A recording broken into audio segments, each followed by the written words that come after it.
A critical artery connecting Alaska and Canada has been abruptly closed, sending shockwaves through communities on both sides of the border.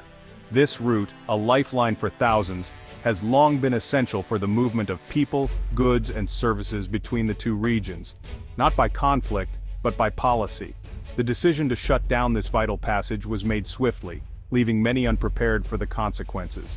The shutdown of this key route has disrupted commerce, tourism, and the daily lives of Alaskans who rely on Canadian land access for essentials. Businesses are struggling to restock supplies and families are separated by a border that once felt invisible. Former President Donald Trump has seized on the closure, amplifying it into a national political issue and framing it as a failure of leadership. His comments have fueled debate, drawing attention from both supporters and critics across the country.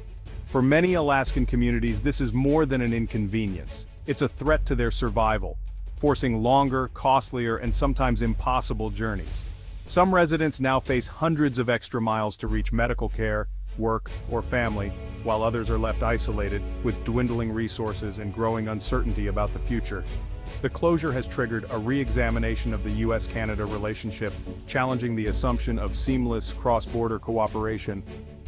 Decades of trust and collaboration are now being tested as both nations grapple with the fallout.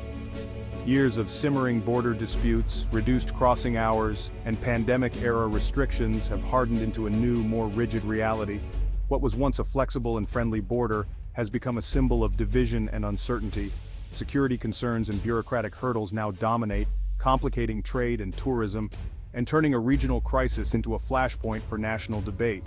The ripple effects are being felt far beyond Alaska, as policymakers and citizens alike question what comes next. The situation demands clear-eyed analysis, beyond the political noise, to address the real needs of those most affected. Only by listening to the voices of impacted communities and working together can a sustainable solution be found for this unprecedented challenge. The famed Chilkoot Trail, once the gateway to the Klondike Gold Rush, was a path trodden by thousands in search of fortune and adventure. It was a symbol of hope and determination, a route that connected dreams with reality. However, now it stands divided by bureaucracy, a stark reminder of how times have changed. For over a century, hikers could traverse its 33 miles from Alaska to British Columbia, reliving history with each step. They walked in the footsteps of those who came before, feeling the weight of history on their shoulders. Today, a lack of an official port of entry at the summit has split the trail in two, creating a barrier where there once was none. The informal, trust-based system that once allowed seamless passage is gone, a relic of a more trusting era. Both US and Canadian authorities now require reporting at staffed stations, none of which exist on the trail, leaving hikers in a bind. This closure is a blow to regional tourism, affecting not just the trail but the communities that rely on its visitors. It erases a living link to shared US-Canada heritage, a bond forged through years of cooperation and mutual respect. The Klondike Gold Rush International Historical Park, once a symbol of cross-border cooperation, now finds its most iconic route impassable, a shadow of its former self. The trail, once bustling with life, now stands silent, its path overgrown and its gates locked. Hikers who planned for months are left disappointed, their dreams dashed by an invisible line. Local economies lose out on vital tourism revenue, a lifeline that has been severed. The contrast is stark. During the gold rush, authorities enabled safe passage, facilitating dreams and ambitions. Today, modern security policies prevent it altogether, prioritizing safety over connection. The Chilkoot Trail's closure is more than a lost adventure. It's a symbol of how new border realities can erase even the most enduring connections, leaving only memories. The trail, once a bridge between nations, a testament to shared history and cooperation, now stands as a barrier, a testament to the challenges of modern times. The question remains, will history and cooperation ever outweigh modern security concerns? Can the spirit of the trail be revived, or will it remain a relic of the past? Authorities continue to justify the Chilkoot Trail's closure with a single powerful word: security. This reasoning has become the cornerstone of their ongoing policy, shaping decisions that affect not just the trail, but the entire border region. US and Canadian agencies argue that unmonitored crossings, even those on remote and rugged trails like the Chilkoot, pose unacceptable risks for illegal activity.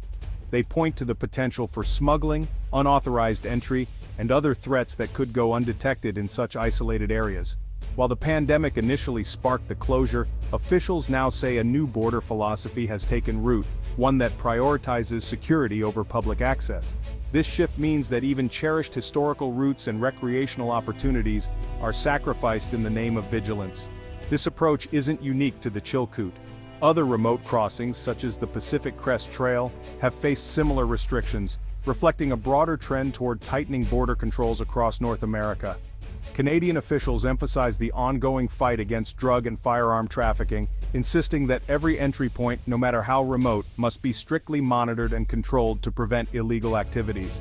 For hikers, outdoor enthusiasts, and local businesses, this policy means indefinite closure and lost opportunities.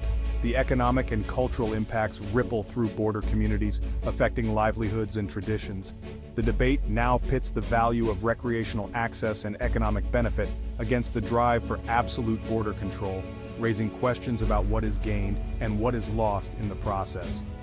With the high cost and logistical challenges of staffing a remote port of entry deemed prohibitive, the trail remains closed. A casualty of a new era in border management where caution outweighs connection. Today, the Chilkoot's silence speaks volumes about shifting priorities along the world's longest undefended border, reminding us that even the most storied paths can be stilled by changing times. Amid tightening restrictions elsewhere, there's a rare bright spot. The top of the World Highway border crossing will open for a longer season. Connecting Dawson City, Yukon to Alaska, this remote route will now operate from May 17th to September 15th, a 4-week extension. The move is a lifeline for local economies, boosting tourism and commerce after years of pandemic disruptions. Consistent daily hours offer predictability for travelers and businesses alike. The decision signals renewed cooperation and shows that border policy can adapt to local needs. While the Chilkoot Trail remains closed, the Top of the World Highway's expanded access offers hope that pragmatism can still prevail. The extended season for the Top of the World Highway brought relief to border communities. Dawson City's mayor celebrated the economic boost, but emphasized the need for a full return to pre-pandemic schedules. Local businesses, battered by years of closures, see the extension as a vital step toward recovery. The flow of people and goods is the lifeblood of these remote towns. Border policy is not abstract, but existential. In contrast, Skagway mourns the loss of Chilkoot trail hikers, a niche but valuable tourism market. The diverging fates of these two routes highlight how federal decisions can make or break small communities. For many, the border's management is a daily reality, not a distant debate. Former President Trump has turned the Alaska-Canada border crisis into a political talking point, criticizing current policies and calling for tougher stances. His rhetoric frames the closures as a sign of American weakness, fueling partisan debate and media attention. Yet, the real drivers of these policies are border security agencies, not high-level political posturing. Concerns over issues like fentanyl trafficking are often cited, but data shows most illicit drugs enter the U.S. from the south, not the north. The gap between political narrative and reality is wide. Trump's interventions may energize his base, but they oversimplify a complex situation shaped by local needs, security assessments, and diplomatic negotiations. Ultimately, solutions will come from quiet diplomacy, not campaign slogans. The real work happens far from the spotlight. The roots of today's border crisis trace back to March 2020, when the US and Canada imposed sweeping restrictions to slow COVID-19. What began as a temporary measure upended the seamless integration that defined the border for decades. Essential travel, medical, supply chains, critical workers was preserved, but the psychological shift was profound. For Alaska, dependent on Canadian routes, the threat of isolation was real and immediate. The pandemic proved the border could be closed quickly, shattering assumptions of perpetual openness. Even as the health crisis faded, the legacy of heightened security and reduced access persisted. The world's longest undefended border became more managed, more cautious, and less predictable. The precedent set in 2020 continues to shape policy today. The era of automatic openness is over. Nowhere are border policies felt more acutely than in Alaska's isolated communities.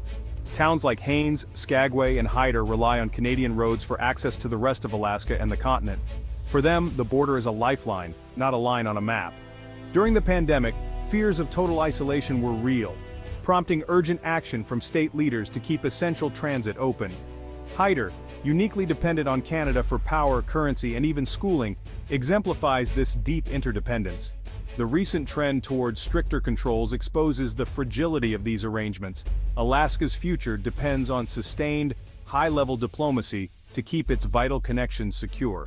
The closure of the Chilkoot Trail and the broader Alaska-Canada highway crisis are more than logistical headaches. They're symbols of a new era. Security now trumps history and economic need, creating a patchwork of policies that confuse and frustrate border communities. Political grandstanding has brought attention, but also complication, to the search for solutions. The economic stakes for Alaska and the Yukon are high, with livelihoods hanging on decisions made far away.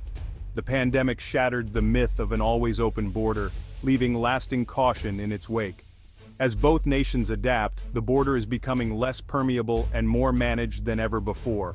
The challenge balancing legitimate security with the economic and cultural ties that have long defined the relationship. The future of the world's longest undefended border hangs in that balance,